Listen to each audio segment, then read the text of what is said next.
이제 제가 다 늦게 낳았거든요.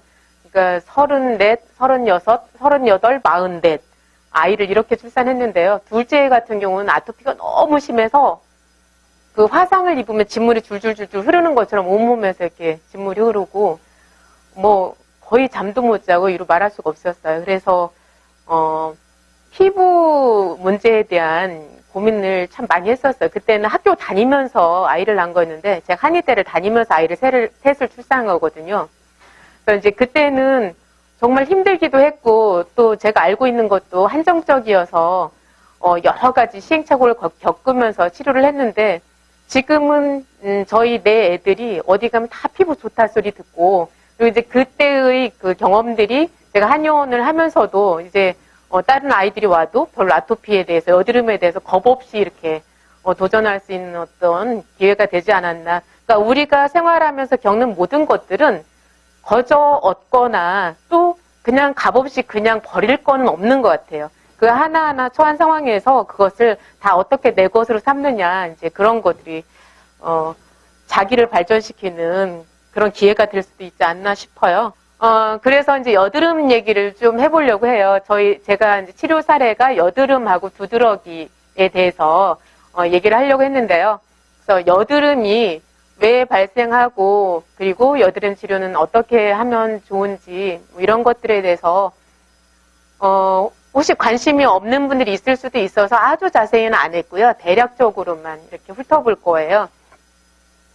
그래서 여드름의 발생 원인을 내적 요인과 외적 요인으로 나누어 본다면 내적 요인으로는 스트레스, 그 다음에 호르몬 분비의 부족과 넘침 이런 것들, 그리고 여자분들 같은 경우는 월경과 임신, 그 다음에 내부 장기 이상 이런 것들에서 비롯된다고 보고요. 외적 요인으로는 스트레스는 자기 성격상의 문제로 받는 스트레스가 있고 남이 막 주는 스트레스가 있잖아요. 그러니까 내적 요인, 외적 요인 다 들어가는 거예요.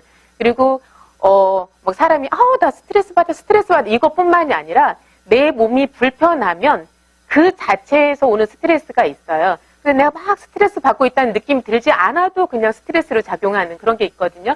그래서 스트레스는 내적 요인과 외적 요인 모두 해당이 되고요. 외적 요인에 또 하나 화장품, 그리고 음식, 접촉성, 마찰성 이런 것들이 있는데요.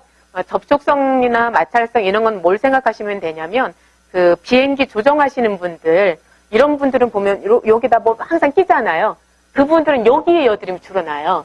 그리고 여학생들이 같은 경우 이렇게 머리를 앞으로 이렇게 내리고 다니는 친구들 주로 이마에, 물론 원래도 여드름은 이마나 코에 가장 먼저 시작하기도 하지만 이마를 머리로 덮고 다니는 사람들은 유난히 그 이마 부위에 빨리 나고 좀 더 오래 가고 이런 게 있거든요. 이런 것들이 이제 접촉성, 마찰성 이런 거에 해당되고요. 그리고 손을 자꾸 이렇게 쥐어뜯는 사람들, 이런 사람들 여드름이 점점 심해지죠. 그래서 그런 것들이 외적 요인에 해당되고요. 근데 이제 저 같은 경우는 외적 요인보다는 내적 요인을 더 크게 봐요. 그럼 뭐 화장품이 문제가 됐다. 그럼 화장품을 바꾸면 되거든요. 근데 그런 것들보다는 내적 요인이 더 크다고 보는데 여러 가지 얘기를 했지만 종합적으로 정리를 하면 스트레스나 음식 부적절 그리고 호르몬 이 세 가지의 문제로 요약되지 않을까 그런 생각을 합니다. 그래서 이제 그 중에서 이 호르몬 문제, 그래서 사춘기 호르몬에 의한 여드름, 그러니까 사춘기가 되면 제2차 성징이 나타난다는 것은 이제 성호르몬이 좀 더 활발하게 분비가 되는 거거든요.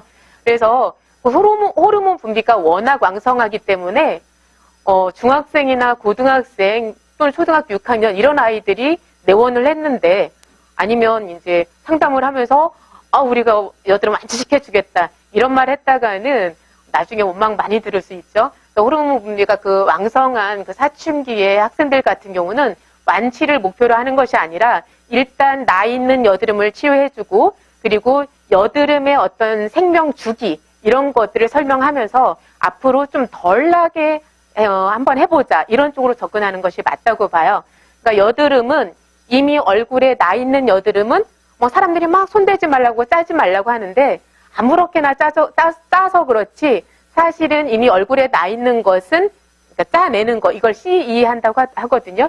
그러니까 근데 손으로 그냥 이렇게 꾹꾹 눌러 짜는 것이 아니라 잘 소독된 바늘, 주사 바늘 같은 걸로 이렇게 열어주고서 이렇게 땅을 구덩이 팔 때 삽으로 이렇게 그 나무 뿌리가 손상되지 않게 둘러서 파는 것처럼 여드름을 이렇게 눌러서 짜면은 그런 것들이 가장 빨리 제거가 돼요.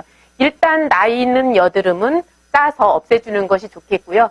그리고 여드름이 씨앗이 만들어져서 나기까지 혹시 그 얼마나 시간이 걸리는지 아시나요? 여드름은 대개 80일에서 90일 정도가 걸려요. 그래서 피부과에 가서 열심히 치료를 받고서도 이제 다 깨끗해졌다고 좋아했는데 한 2달, 3달 있으면 또 나는 거예요. 그거는 뭐냐면 치료가 끝남과 동시에 이미 얼굴 안에서는 새로운 씨앗이 만들어져서 이제 자라기 시작을 하는 거죠. 그러니까 2-3달 있으면 또 나고 이걸 계속 반복해서 치료를 하다 보니까 나중에는 이제 질려가지고 그냥 내버려 두든지 아니면 뭐 약을 계속 먹다 보니까 뭐 부작용이 나타날 수도 있겠고요. 그 다음에 또 시작은 여자가 빠른데 더 심하게 발생하는 것은 남자이다. 이것은 바로 밑에서도 보면 이제 이해가 되겠지만, 그러니까 여학생들이 제2차 성징이 좀 빠르게 오잖아요. 그러니까 여학생들이 초등학교 한 5학년, 6학년 되면 주로 이마나 코를 중심으로 해서 여드름이 나기 시작을 해요. 그런데 여드름이 정말 심해서 고민이 그러니까 완전히 얼굴에 덕지덕지해서 다 뒤집어 쓰고 오는 사람들은 오히려 여학생보다 남학생이 더 많다는 것. 왜 그러냐면 사춘기의 호르몬 중에서도 남성 호르몬인 그 안드로젠이라는 그 호르몬에 의해서 그 여드름이 더 많이 발생하기 때문에 그래요. 그래서 남학생들이 더 심한 경우가 많은데요. 그 호르몬 분비와 스트레스가 내내 비슷한데 어쨌든 호르몬 분비가 그럼 과다하면 왜 여드름이 많이 발생하냐? 그 호르몬 중에서도 안드로젠이라는 호르몬이 과다하게 분비가 되면 피지를 자극을 해요. 그러니까 피지 분비가 많아져. 얼굴에 왜 개기름 흐른다고 그러죠? 여드름 많은 친구 치고 얼굴이 건조한 사람이 거의 없고 얼굴이 막 번쩍번쩍해요. 이렇게 피지선을 자극을 해서 피지 분비가 많아지는데 그런데 밖으로 방출되는 그 피지 분비량은 얼마 안 되고 그것이 모공 안에서 자꾸 고여 있는 거죠. 그러면서 안에서 이제 뭐 아크네균이라든지 뭐 여러 가지 균들에 의해서 그 고여 있는 피지와 균이 합쳐지면 화농성이 돼 버리는 거죠. 근데 이제 여드름 화농이 되기 시작하면 이분은 막 이렇게 중부증 이런 분이 아니고 아까 말씀드렸듯이 키가 큰데 뭐 체중 약간 있고 그래서 이런 분들을 여드름만 가지고 제가 청열해독요법 뭐 100만 원, 120만 원, 150만 원 이런 거 하자고 하면은 욕 먹어요. 근데 이제 대개 여성분들 같은 경우 제가 이제 상담 기법 이제 같이 곁들여서 얘기하는 거예요. 여성분들이 여드름이 많이 있는데 거기에다가 곁들여서 이제 살도 조금 있고 그런 거예요. 부종도 있고 그러면 이렇게 하면 여드름도 좋아지지만 이제 체중 조절도 좀 되고 그러면 독소가 빠지면서 재발되는 것도 막아줄 수 있다. 이런 측면으로 가면 해독요법을 같이 잘 해요. 그래서 불만 없이 잘 끌고 가는데 마찬가지로 이분도 이제 끝나고 나서 그러니까 이분 같은 경우는 완전 단식을 하지 않았어요. 그러니까 체중을 조절할 것이 그렇게 많지 않았기 때문에 그래서 이제 발효한과 이제 제가 만든 거 이제 주면서 청일수 주고 저녁에만 이제 저녁에도 발효하는 꾸준히 먹는데 청후식하고 청이장을 줬어요. 그러니까 피부 질환 있는 사람들한테는 주로 이제 청이장을 같이 주게 되는데요. 이분도 마찬가지로 한 달 복용 후에 재반 증상이 다 좋아지면서 체중도 5kg 조절이 되고, 그러니까 체중 조절이 같이 되면, 그러니까 다른 게 좀 덜 좋아져도 별 불만이 없어요. 여자분들 같은 경우는. 근데 어쨌든 이렇게 체중도 조절되고, 그래서 그만 먹어도 되는데 이분 같은 경우도 이제 완전 재팬이 돼가지고 뭐 이제 조금 더 관리하고 싶다고 그래서 발효한과 이제 그 환온 한약만 한 달 동안 더 복용하고 침 맞고 이제 이랬던 분인데요. 제가 이제 준비한 사례는 여기까지고요. 그래서 정리를 하면 저 같은 경우는 이제 좀 피부질환 환자분들 중에서 피부질환뿐만이 아니라 예를 들어서 뭐 가슴이 두근거린다, 그 자율신경 실조증이라든지 공황장애 이런 걸 가지고 온 분들은 대부분 제가 이제 청사심을 같이 줘요. 그런 식으로 하고 그 다음에 이제 장의 그 독소 문제, 가스 차고 이런 문제들 같이 있는 분들은 이제 청이장을 같이 꼭 주게 되고요. 이제 체중 조절 좀 많이 필요하다, 독소를 많이 빼야 되겠다 싶으면 완전 단식이 들어가고, 그렇지 않으면 저녁만 이제 단식하면서 이런 식으로 제가 프로그램을 운영하고 있고요. 그러니까 이제 그걸 사전에 얘기를 하는 게 중요한데, 근데 스테로이드를 많이 복용하시거나 바르지 않으신 분들은 생각보다 그렇지 않아요. 그러니까 아까 그분들도 전혀 막 이렇게 튀어오르는 증상 없이 그냥 나으신 거거든요. 그런데 그 스테로이드 많이 드셨던 분들한테는 분명히 그 말씀 하셔야 돼요.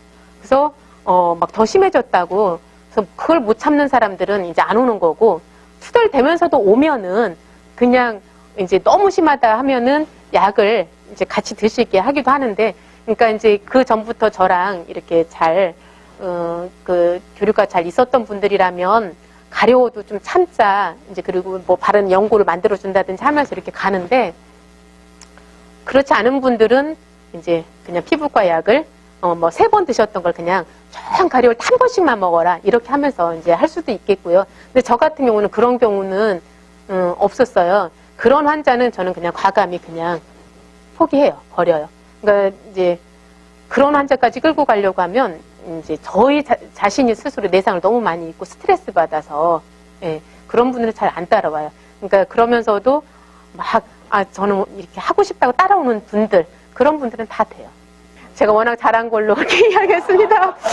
예, 고맙습니다. 들어주셔서.